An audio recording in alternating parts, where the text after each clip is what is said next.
l'UEMOA, l'Union économique et monétaire ouest-africaine. L'UEMOA, 8 pays, un destin commun, un espace économique harmonisé, ouvert et concurrentiel. L'UEMOA, votre guide au cœur de l'Afrique, des grands événements et des grandes mutations sur Africable.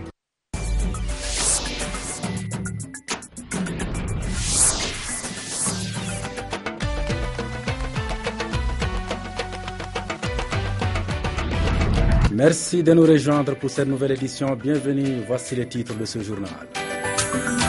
Au Mali, la coordination nationale de veille citoyenne monte au créneau pour réclamer la démission des personnes citées dans le marché de la défense nationale et exige l'application de la loi 0451 de novembre 2004.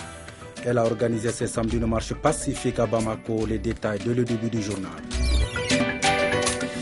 C'est une bonne nouvelle qui réjouit le monde. Le médecin cubain atteint d'Ebola et hospitalisé à Genève est guéri.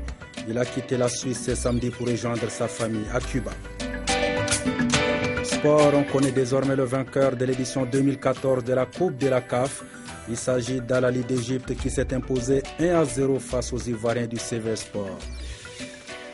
Voilà pour le sommaire. Au Mali, donc, la coordination nationale de veille citoyenne a organisé ce samedi à Bamako une marche pacifique à caractère citoyen. Objectif, réclamer la démission des personnes citées dans le marché de la défense nationale, mais aussi amener les autorités maliennes à mettre en application la loi 0451 du 23 novembre 2004. Albertine Dotsey, Sékou Doumbia. En organisant cette marche pacifique, la coordination nationale de veille citoyenne a voulu briser le silence sur certains faits qui minent l'actualité politique du pays. Affaire des surfacturations en rapport avec les équipements de l'armée, tout cela couronné par une mauvaise gestion des ressources publiques. Les manifestants, en exprimant leur déception, demandent que le président Ibrahim Boubacar Keïta prenne ses responsabilités pour éviter un chaos. On reproche que le Premier ministre n'a pas pris sa responsabilité. Les noms des ministres et des agents qui sont impliqués pour la corruption, donc, et ils sont toujours au gouvernement. On demande à ceux qu'ils démissionnent avant que la justice fasse son travail. S'ils sont impliqués, qu'ils doivent être jugés. S'ils ne sont pas impliqués, ils vont retourner à leur service. Les manifestants ont présenté des revendications sur plusieurs points. La première chose à faire, c'est de s'assurer que la sanction sociale soit appliquée à tous les ministres, à toutes les personnes citées dans le marché de la défense nationale et où ils ont fait preuve de déviation comportementale avérée, notamment par rapport à l'intégrité. Nous demandons leur départ immédiatement. Nous demandons la loi 04, surtout dans son article 6B, de nous extirper de cette culture, de nous enlever de la mainmise des entreprises multinationales étrangères qui mettent leurs mains dans notre poche pour enlever tout et qui se retournent pour nous donner un petit pourcentage. Nous, du réseau citoyenneté co-entrepreneuriat au sein de la coordination nationale de veille citoyenne, nous disons ensemble que désormais nous allons nous unir dans l'action.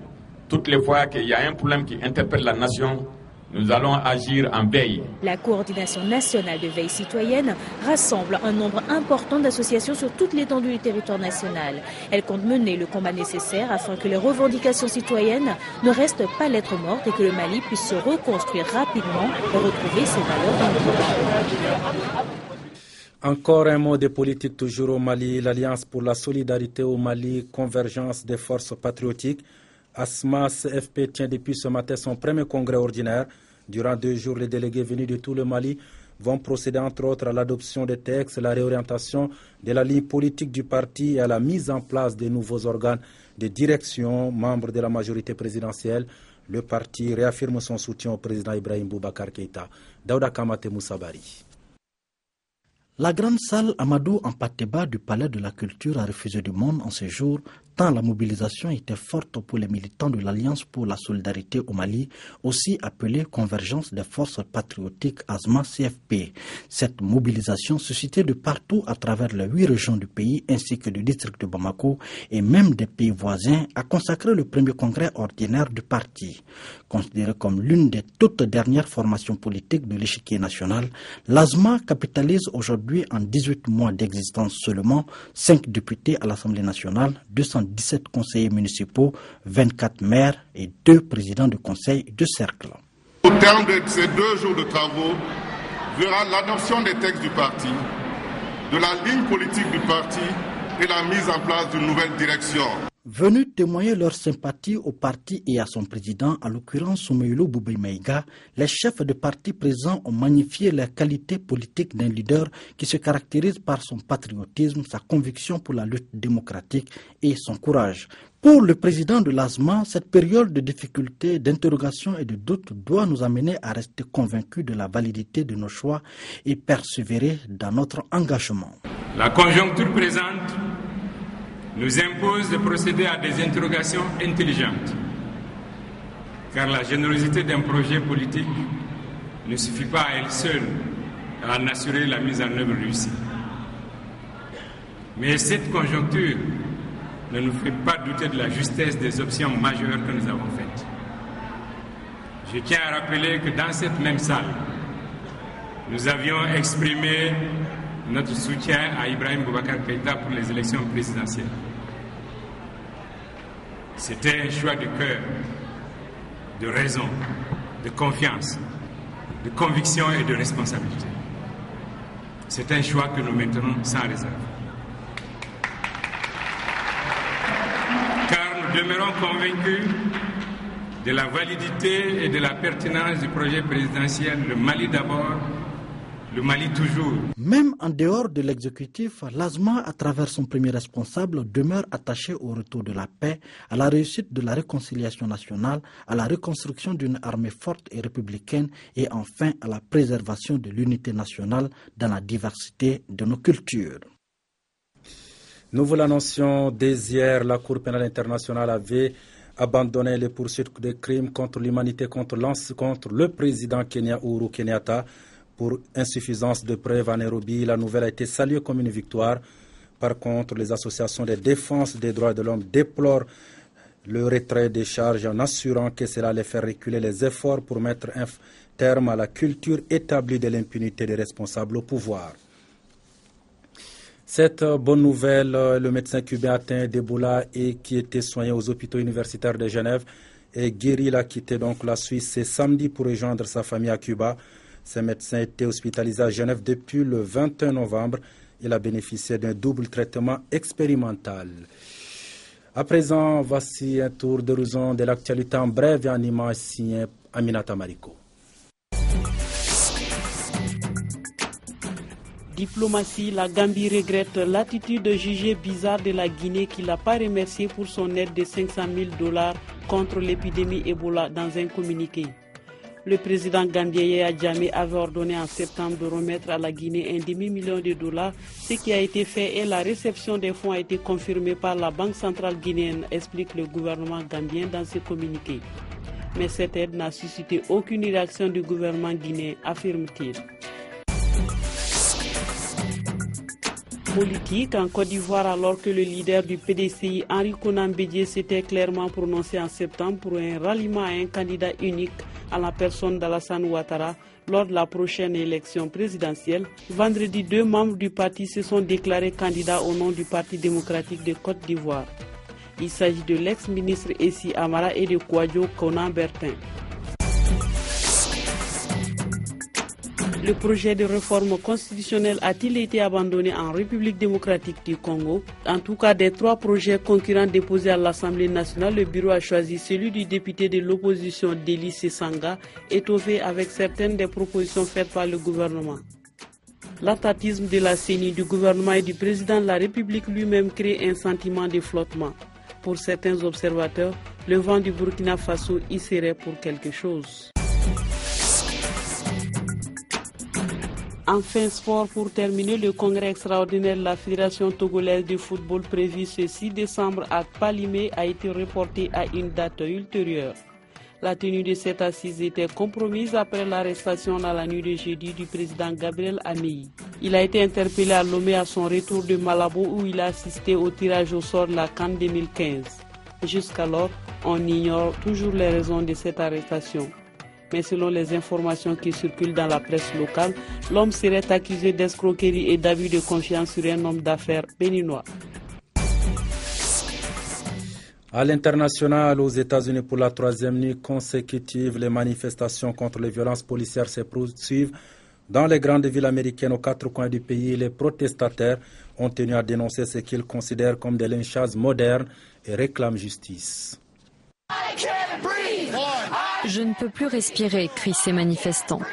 Ce sont aussi les derniers mots d'Eric Garner, quelques minutes avant de mourir. Pour la troisième nuit consécutive, de nombreux Américains sont descendus dans les rues de New York pour protester contre le non-lieu dans cette affaire, mais pas seulement. Nous manifestons pour Eric Garner, Mike Brown et pour toutes les injustices commises. Nous avons besoin de justice. Les gens doivent savoir. Nous ne pouvons pas agir comme si de rien n'était. Ça doit s'arrêter aujourd'hui. Plus de violence policière. Ce n'est pas un problème de race, c'est une question d'égalité et de justice sociale. Ce système est défectueux, il faut le réparer. Leur détermination, ces manifestants l'expriment notamment par les die-in, dans des grands magasins, des halls de gare ou sur le bitume. Ils restent allongés par terre comme s'ils étaient morts, comme Eric Garner qui serait resté 7 minutes agonisant sans que personne n'appelle les secours. Même colère à Washington, Boston ou encore Miami, car cette affaire n'est pas la première. La semaine dernière, un grand jury décidait de ne pas poursuivre le policier qui avait abattu le jeune Michael Brown dans le Missouri. Jeudi soir, à Phoenix, un policier a tué à bout portant un homme qu'il tentait d'interpeller. À chaque fois, la victime est noire et un policier blanc est impliqué dans sa mort. En Syrie, les djihadistes de l'État islamique se sont emparés de l'aéroport militaire de Deir ez-Zor. En ce moment même, des violents combats seraient toujours en cours pour le contrôle total de cet aéroport, qui est la seule voie de ravitaillement de l'armée de Bachar al-Assad. Les Philippines menacées par le typhon un an seulement après celui qui avait fait plus de 7300 morts.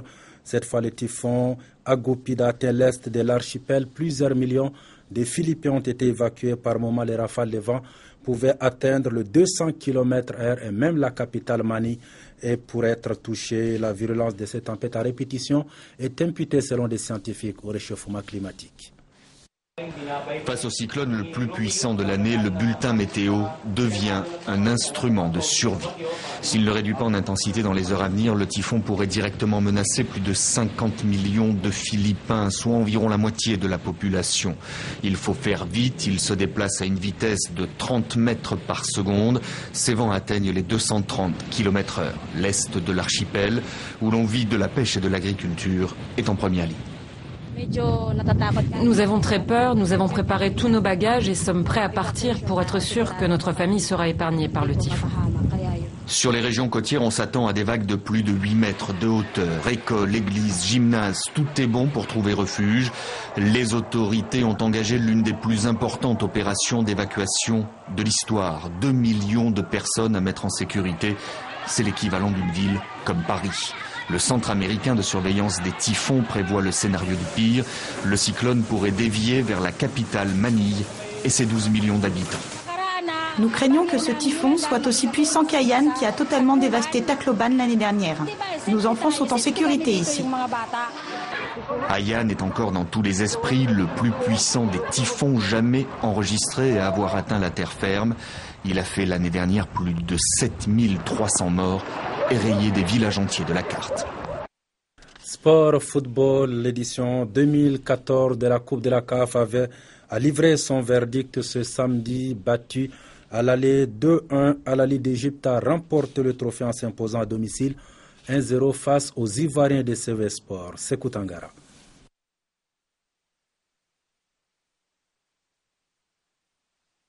À l'aller, CV Sport de San Pedro l'avait emporté 2-1.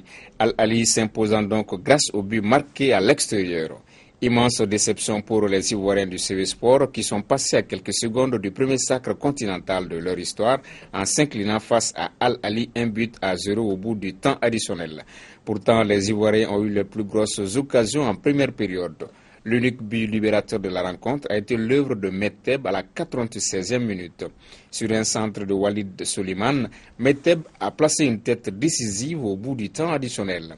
Les Égyptiens s'adjugent donc la compétition à la faveur du but marqué à l'extérieur lors de cette finale aller 2-1.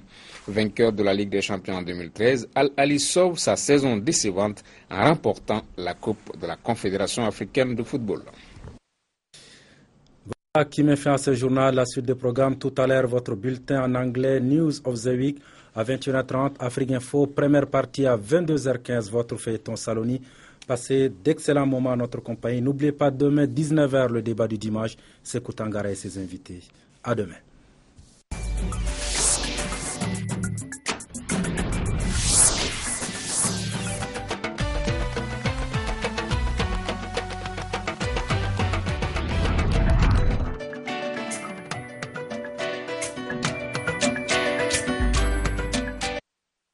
L'UEMOA, l'Union économique et monétaire ouest-africaine. L'UEMOA, 8 pays, un destin commun, un espace économique harmonisé, ouvert et concurrentiel. L'UEMOA, votre guide au cœur de l'Afrique, des grands événements et des grandes mutations sur Afrique.